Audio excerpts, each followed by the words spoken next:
الحمد لله الأهلي كسب بطولة أفريقيا، بطولة من أصعب البطولات، بطولة مشابهة لسيناريو بطولة 2006 وبطولة 2020. بطولة صعبة جدا جدا. يعني احنا في بطولات خدناها، يعني ايه، الدنيا كانت حلوة فيها، الدنيا كانت ماشية مرتاحة، نتائج المباريات الذهاب مطمنة، زي مثلا ماتش سان داونز في 2001، النجم الساحلي في 2005، 2008 ماتش القطن كسبنا 2-0 في الذهاب. بطولة 2012، بطولة 2012 برضه كان ماتش الذهاب برضه خلص 1-1 في برج العرب، وكنا متخوفين بس حسمنا البطولة بدري بدري. نيجي بعد كده لبطولة 2020، طبعا كان ضغط عصب رهيب، زي ما عارفين جمهور الزمالك هول الدنيا، ونهائي قرن ومش نهائي قرن وتاريخه قدام تاريخك والكلام ده، صعب ايه، صعب الماتش. بعد كده بطولة كايزر تشيفز دي كانت بطولة حلوة ولذيذة، لكن البطولة دي كانت بطولة أصعب. ليه البطولة دي كانت أصعب؟ أول حاجة إن أنت كنت بتلعب الوداد. الوداد في تاريخه الحديث كله جايب بطولتين، هو تاريخه كله 3 بطولات، بطولة طبعا في 92، وبطولتين جابهم منك في 2017 وفي 2022. فتاريخه الحديث كله يعتبر على النادي الأهلي، فكانت تبقى التالتة، لا كانت هتبقى ضربة موجعة، وجمهور الفراخ البيضاء بتوع ميت عقبة كانوا هم ايه اللي هيزيدوا. فطبعا أكبر يعني خصم كان للأهلي في البطولة دي جمهور الزمالك. هو جمهور الزمالك دايما خصم للأهلي في بطولات أفريقيا، طبعا هو زي ما عارفين تمامه على مدار السنين اللي فاتت دي كلها، أو من يعتبر من بعد ما خدوا البطولة في 2002، وهم من ايه آخرهم نهائي 2016 ونهائي 2020. تيجي تسألهم تقول لهم مثلا يا عم انت ليه بتيجي كده على الاهلي وعايز دايما تشجع الفرق اللي قدام الاهلي؟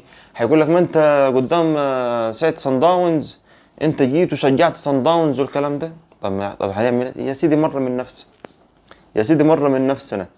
ده انتوا يا سيدي من 2005، من 2001 شجعتوا صن داونز، 2005 شجعتوا النجم الساحلي، 2006 شجعتوا الصفاقس، 2007 شجعتوا النجم الساحلي، 2008 شجعتوا القطنة، 2012 شجعتوا اسمه ايه ده الترجي، 2013 شجعتوا اورلاندو، 2014 كونفدرالية شجعتوا سيو سبورت، 2017 شجعتوا الوداد، 2018 شجعتوا الترجي، و2021 شجعتوا كايزر تشيفز، و22 شجعتوا الوداد. النهارده برضو كان منظركم مخزي لما شجعتوا الوداد. ده انتوا احتفلتوا يا راجل، ده انتوا احتفلتوا بان الوداد خد البطولة خلاص.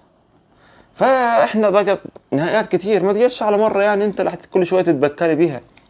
ولا كمان العر كمان ده اللي راح ماسك علم الزمالك وشغال وداد وداد. وداد مين يا ابن الهبله؟ فيا ريت يعني الفرق بين الاهلي والزمالك اكبر مما تتخيل، واكبر مما بيطبله الاعلام المصري. يعني كلمه قطبين قطبين قطبين، لا ما تزعلش مني، هو قطب واحد بس، والله هو قطب واحد بس، الاهلي ملوش شريك.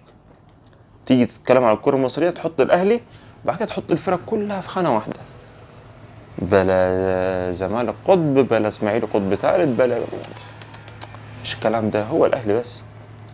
الأهلي من فوق. يعني أنت بص النهاردة إدارة الأهلي، من الأشياء العظيمة النهاردة إن إدارة الأهلي اختارت حسام غالي هو يبقى رئيس البعثة. فالكابتن بيبو بالاحترام قال خلاص حسام غالي رئيس البعثة هو اللي يقعد على منصة التتويج، أنا ما انزلش. حاول الجرح وزكريا وجنديل ينزلوه، مرضيش. راح بس لما نزل راح للجمهور، راح أدى تحية للجمهور، جمهور الأهلي اللي هو غير أي حد. ولا تقول لي والله العظيم جمهور المغرب ولا جمهور تونس، والله جمهور الأهلي بس ياخدوا الفرصة وياخدوا الحرية إنه يشجع زي ما البلاد كلها بتشجع، والله العظيم مفيش أي حد جنبه، مفيش حد جنب جمهور الأهلي. فانت بقى يا اخينا مشجع صن داونز ولا مشجع الوداد، انت عارفينهم مين طبعا.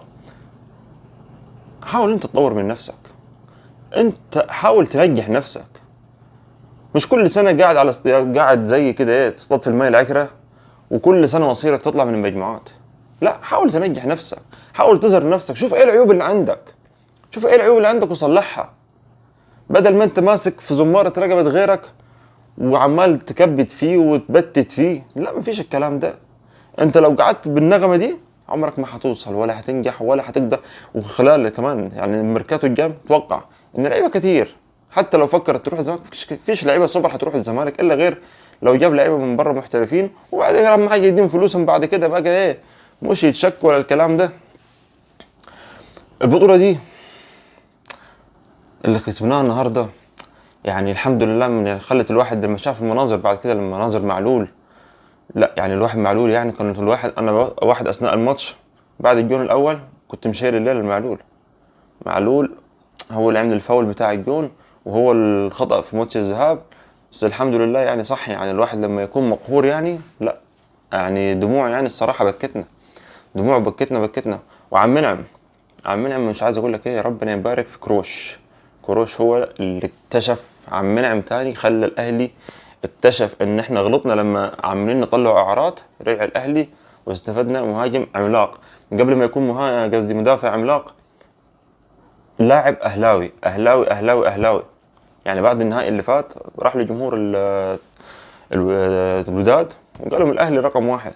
وسبحان الله على نفس التراك، على نفس المكان، يروح عم منعم يقول لهم الاهلي رقم واحد، ويخرس جمهور الوداد. ان شاء الله موعدنا الجاي باذن الله مع مانشستر سيتي في كاس العالم للانديه. تصبحوا على خير.